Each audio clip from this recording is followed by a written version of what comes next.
So we began with this one. I'm going to presence this one again. Holy mini wa chosene wa kan wopila ahyehe, ahyehe, ahyehe. Thank you for giving us life. Thank you for all that you are. We can't even know everything that you are. You're one of our highest elders. And thank you for the way that you bind all living things together as one family, the family of life. Also want to say thank you for the way that you connect us through time. Every single one of our ancestors in this room all had a drink of this very water. It's always been the same water. And all the ways of knowing and being, all of our ancestors who face similar time that we're facing right now, all their ceremony, all their prayer, they prayed into this water, and it's here with us. It's here with us. May this water continue on its journey to the generations that are coming forward, to the ancestors to come, as we say. So just want to say wopila.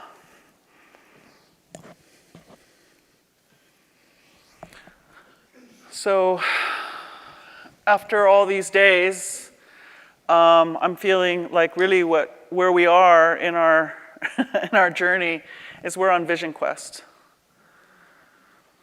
We're, in the Lakota way, it's a very specific ceremony, and the word means that we're crying for a vision. That means that we submit ourselves in deepest humility to call upon the higher guidance that is available to us from earth, from spirit, from all dimensions, from all times, from our lineage and the lineage that's ahead of us. And we present ourselves and we say, tell me what I need to know. And tell me how I can be of service. Tell me how to move forward. And so there was a song that was given to me directly from Spirit in that way, and I want to sing that for us here.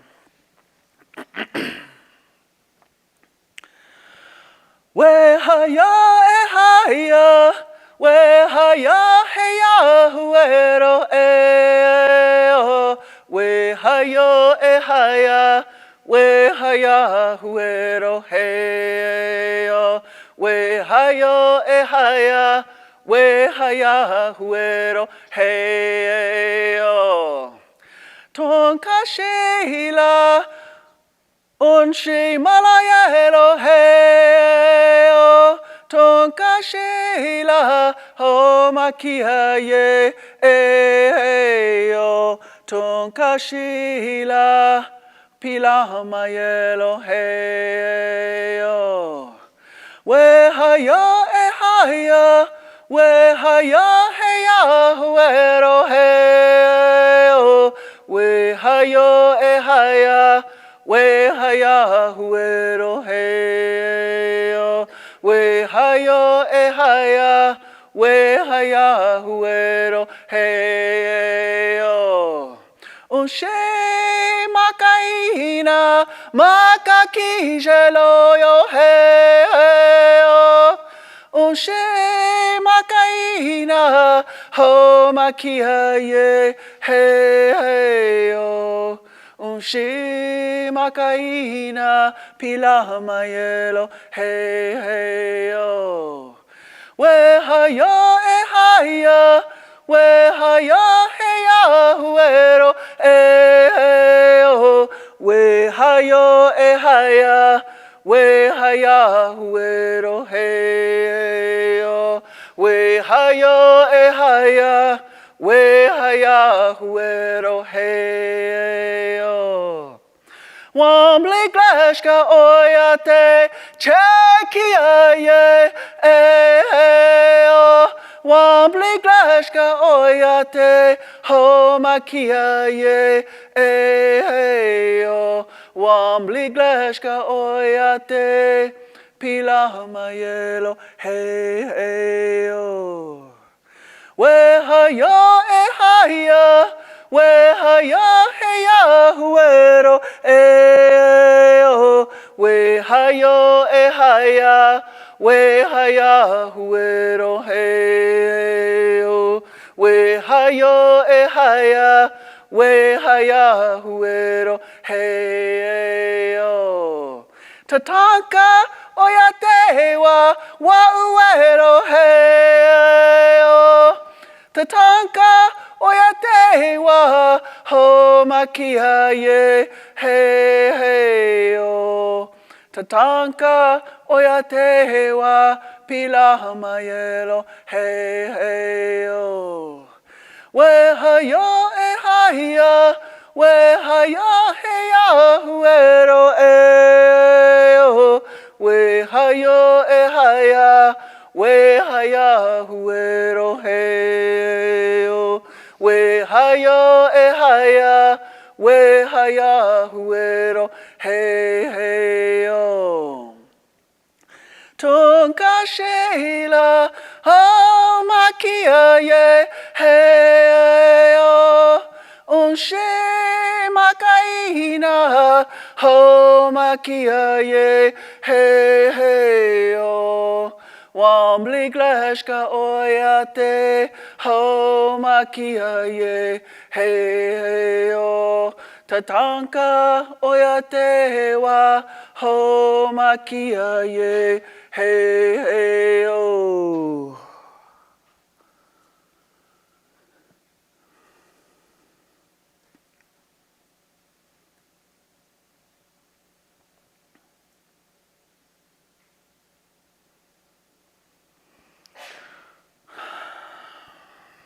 So in the great gift that Creator sent to me, which was the Lakota way of spiritual view, spiritual way of life, spiritual practice, spiritual endowment, it's so amazingly wise in about a million different ways. But one of the ways that I'm really noticing its wisdom is that it has ways of purposely bringing us to the very end of our own knowing and the end of our own resource. It's a practice. Now, in modern world, we are trained to believe that we are supposed to know and you are supposed to be in control. As fictitious as that is for us over and over and over again. And yet that's the pressure, right? And so what in our spiritual practice, we fast. So we'll fast for 4 days. We'll fast with no food and no water. That's actually how we go about this very humble crying for a vision in our lives. And there are other ceremonies that we do that are a little bit more physical than sitting on the earth, also for 4 days without food and without water. And it's actually humanly impossible. It cannot be done through will alone, through human strength alone. And so it's a practice that brings us right to that threshold where we have to meet our frailty, where we have to meet our limitation. Even the wisest elder among us is going to find that place quite quickly. And so when we come to that place, there's some pretty deep suffering that can occur until what we've been calling out for in unison with the support of all of our families and relatives and friends, until what we've been calling out for comes to meet us. And when that comes to meet us, we are lifted. Present day, present time, present consciousness, as conscious as you can be in that situation. And suddenly you are held, and you are lifted, and you leave your own resource and enter into the vast, greater resource. And that's what carries you through. Because it is a solemn commitment to complete these 4 days.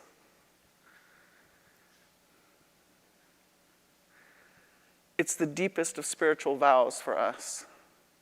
So to place yourself over and over again in that position of knowing you will meet that place, so humbling. And I can't say that you know every time that one is going to come and meet you. For me anyway, there's always a question. Is this going to be the time when I fall and I can't get back up again? Is this going to be it?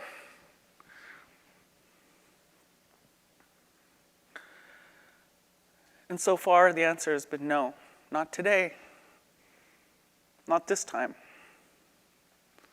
And I get lifted back up on my feet somehow, some way. And I'm helped to finish with my relatives who are also a part of holding each other up, who are also going through their own spiritual transformation of meeting that place, letting this one be subdued long enough to reach out and to have all of this spiritual help come flooding in and literally lift your legs over and over again. Maybe for only one day, maybe it's only the 4th day, maybe it's the 3rd and 4th day, sometimes it's the 2nd, 3rd, and 4th day.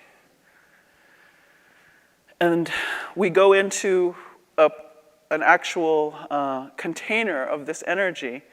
And when you're in there, after that has occurred, it's like flying. It's a spiritual euphoria. But you could only be in there for a couple of hours before you have to come out and rest again. And every time you come out and rest again, and you lay down with all your exhausted, wonderful relatives, the pain of your physical human body and experience comes back again. And so on some level, you have to go through that process every single time you head back out. This is very sacred knowledge. But I'm speaking it here as a way of expressing how I see where we are headed. We may come to the end of our knowing. In fact, I think it is guaranteed we will come to the end of our knowing. The elders that I trust, because they can determine what the weather is going to be for the next 2 weeks by watching the way the raven flies. They said we had 10 years to make a radical new collective decision. And that was 5 years ago. So I don't know about this decades business. We don't know. Let's face it, we don't know. But what I want to propose to us is this. Not knowing is not the same as the end of the world. Not knowing is not the same as the end of the world. Not knowing and coming to the end of our own resource might be the most powerful thing that has ever happened to us. Not knowing and coming to the end of our own resource might turn out to be the most beautiful time of our life.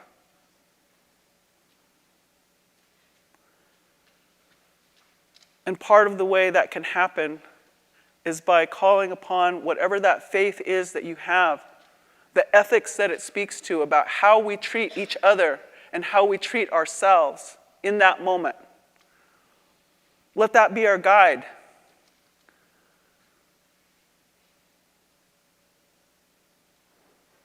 Let that be our guide.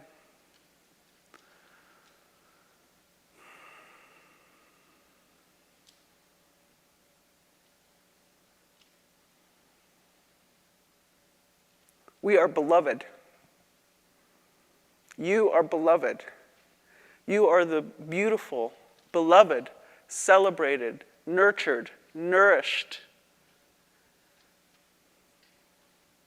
precious child of Creator, of creation, of the holy people, of this Mother Earth,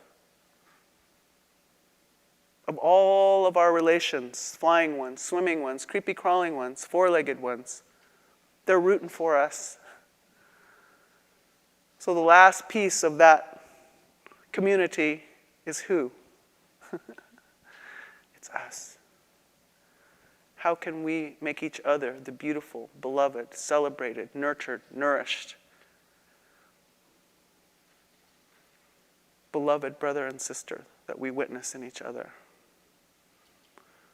In all the deep questions that arise, in all that we are asked to bring forth, and all that we are asked to relinquish, and we will be asked to relinquish that which we may have been taught we must never relinquish for our own personal well-being. Your retirement may not come in cash. In fact, I'm going to guess it's not going to. That's okay. Let your retirement be your community. Let your retirement be your connection to younger generations. As one of the elders says, this can be a beautiful time.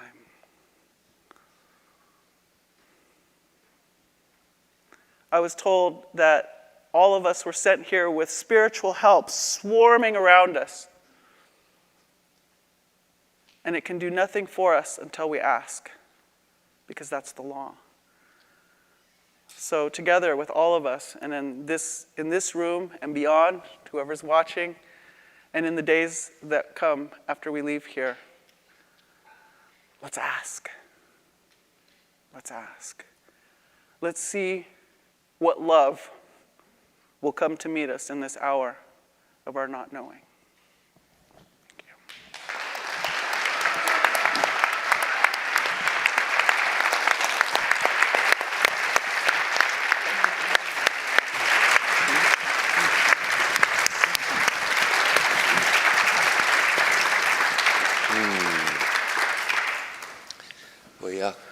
In your words echo in all of our hearts, I hope. I'm very moved by the lesson you've given us to correct an image that's been imposed upon Native peoples for so long, crying for vision, and the imaging of crying at the end, the trail of tears, the end of the journey, the sense of a failed people, a failed civilization or whatnot, that you're leading us into an understanding of crying for vision just wipes that off the table. Because what you've given us is a sense of the taking responsibility and the trial and the difficulty of taking that responsibility. I wanted to just cast it this way. Early on when we began, I asked Mary Evelyn about dream, and I know in all these traditions, especially Native traditions, dreams are their own revelatory capacity, but can you hear where she's taken us? Crying for vision is different. You're taking hold of yourself and bringing yourself into this place, and it opens up a knowing, it opens up a new way of knowing that's generated by a self-commitment, this crying for a vision, humbla cheapi, really opening oneself for a vision. So I wanted to just ask you a bit more about this, what opens, what that knowing is that's so deeply sensory, it's so deeply emotional, and yet it has the character of knowing, what we call reason, but reason falls so short. It's a knowing of the heart in what you've presented to us. That's a very hard thing to describe.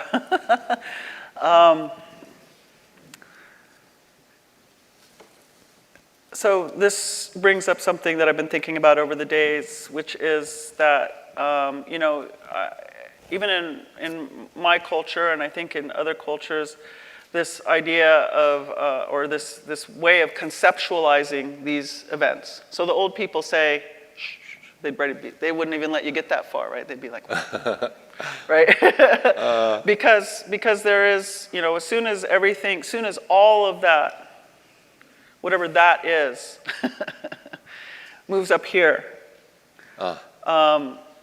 There's a disconnect happens, and there's a loss of power, actually. There's a loss of that spiritual blessing in some ways.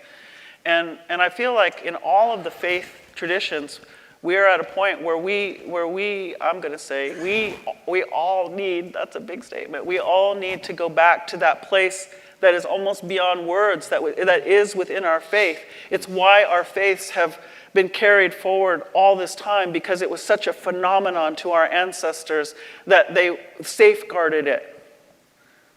They safeguarded that encounter. They safeguarded that power that can hardly be expressed and conceptualized. And so once that, as I talked about on my very first day, once that academic or that singular way of knowing of the intellect came and literally was spread across the world, was imposed over humanity in every place on the planet, then we began to start to translate that fire, that experience, that encounter, that spontaneous combustion into concept. And I'm noticing that even within my own culture, as we went through a period of being outraged of how anthropologists were trying to describe us to the world when their worldview was so different that they couldn't possibly understand what they were seeing, and yet they were saying, well, these people are this, this, and this. So when we came into a place, our spiritual way of life wasn't legalized till I think it was 1972, huh? Yes. Very late in the game. But when we came to that place and beyond, and we started entering into the universities, we wanted to explain ourselves to the world, but we started doing it through that academic lens. And so what I feel like, even my culture is endangering itself of is conceptualizing what we are. And at that point, we begin to lose something so powerful. And so I'm putting that out there. And I think, our spiritual way of life, I was going to say religion, but I'm going to edge it over just a little bit. It's not a written thing.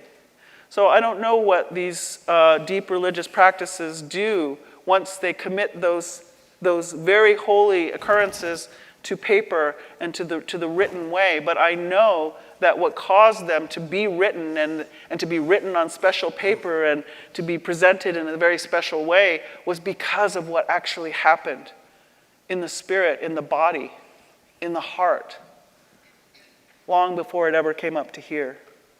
So I call on us to go back and find that place, because it's not, people that I'm around sometimes will joke and say, well, that's like Old Testament stuff, right? That used to happen back then. No. It's alive here. It's always been alive here. And it's alive right now. Oh, please. Wow.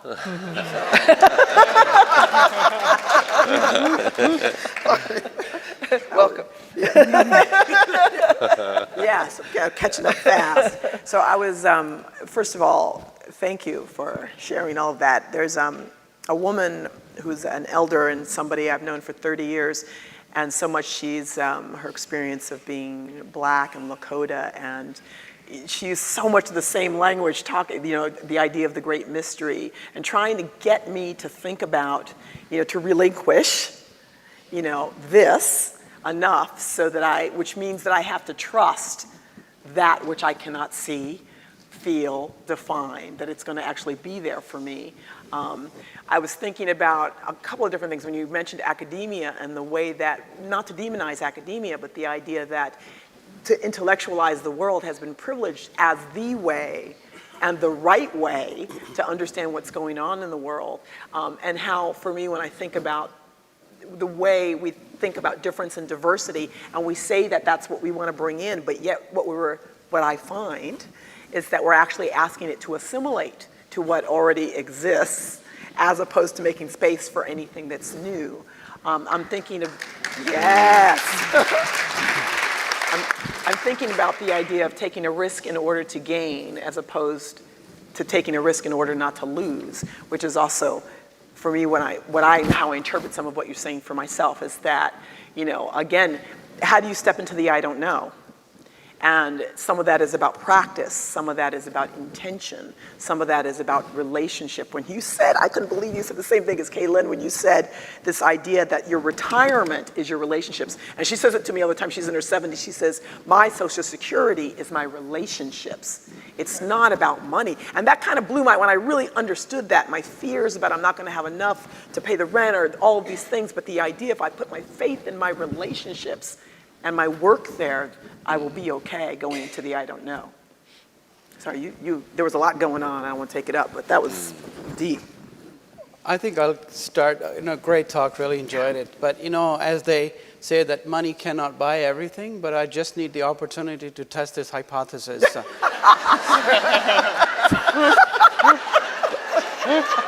That aside, actually, being a neuroscientist, I should really defend the brain. But when I pulled my religious card, actually in Quran, heart is described as seat of intellect. And because it actually provides the blood to the brain, and without it, brain cannot really function at all. So the tribute is really paid to the giver, which is the source of really everything that the brain does. So when we say in Islam, Bismillah ar-Rahman ar-Rahim, I begin in the name of God, most merciful and beneficent. Rahman and Rahim in Arabic means more or less the same thing, but Rahim comes from womb of the mother. So God says the way mother nurtures and nourishes a baby without baby having any senses or the needs or desires, this is how I provide, right? And then the rest of the part is fatherly love. So you have to really make the effort to go up. So because heart really provides the blood to the brain, without it, it doesn't function. I think that's where we connected at the heart level. And I think that's a lot easier because the conscious is individual to individual people, and we all have different consciouses. But I think heart, which is really the sinoatrial node, is common in all of us. So, thank you. Confucianism, the heart and mind are one. Yes. They're one character. So when I left in the 60s and went to Japan to teach there, it was a great relief because there was this integration where people would say, I've been thinking about this, And, and so I think your invitation to feel and think and cry and call, in a magnificent path is so powerful. And I just wanted to maybe give a shout out to what's happening here in Louisville too. There's an Earth and Spirit Center that's trying to put this together. Joe Mitchell, this wonderful director. That's been inspired by Thomas Berry and so on, because Joe's a Passionist priest. And there's another wonderful Tibetan center doing meditation. And I wanted to also just mention Lisa Miller, who's trying to help people understand as young people without this integration. And her book, The Spiritual Child, is, I think, very much in line with this. But I want to thank you for your presence, your integration, and that deep sense we are at a non-knowing. And that is also a great gift. So thank you for bringing us to that path. Thank you. It's wonderful to listen to the conversation on cosmology and worldview. It's not been at 30,000 feet, has it? We danced in the story, and we had a good sense of laughter, and you nested us in all of these circles going out, and we sang together. We sang through you. But you brought us to water before we sang. And you brought us to water in that ancestral presence too. All of our ancestors drank from this water. It flows all around us and through us. And it's in Taoist tradition especially that I find that sense of water and letting go. And I feel that a lot in where you've brought us to. The capacity to let go is not simply a conceptual act. it's a crying out. It's so, in some ways I feel so foreign to us to finally reach a letting go. It's not, we're driven creatures. We're mammals who fight to survive, and we learn how to play and reach out, but somehow it's that deep letting go, which is still such a challenge. And for traditions to have come to an understanding of this is it's profound.